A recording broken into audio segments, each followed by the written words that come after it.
And it's not just Oakland struggling with budget challenges. Pleasanton is also dealing with increasing costs and not enough revenue to keep pace.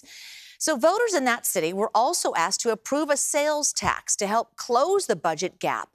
But 54% rejected it. And now the city is looking at a $100 million shortfall over the next 8 years. And as our Katie Nielsen shows us, some fear it could mean cuts to some important services.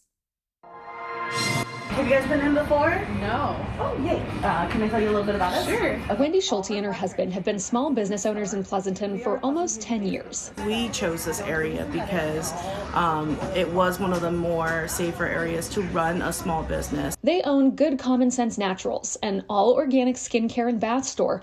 We're making gift sets all day long, so we've got all these baskets. Where Wendy and her staff make all the products in-house. The back of the shop they call the kitchen. The biggest issue with any business is always safety.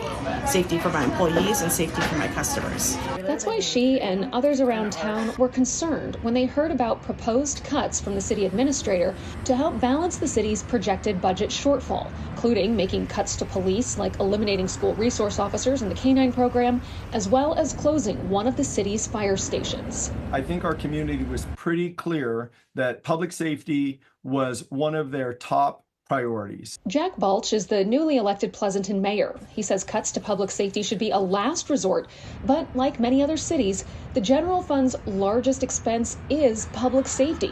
So it's hard to balance a budget without making cuts to those services. I think that our community, based on the election, has chosen leaders to do the hard work to decide if there's other things that can happen first. Balch hopes the new Costco in Pleasanton will add sales tax revenue to make up for the decline at Stone Ridge Mall, where many of the anchor stores like Nordstrom have already closed.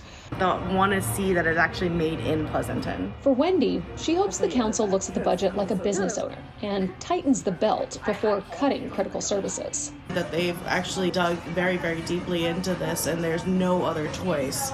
But is no other choice going to be for us to be sacrificing our safety? Katie tells us the city council is deciding tonight whether to form a budget committee to gather input on how and where to make cuts. A final decision isn't expected until the middle of next year.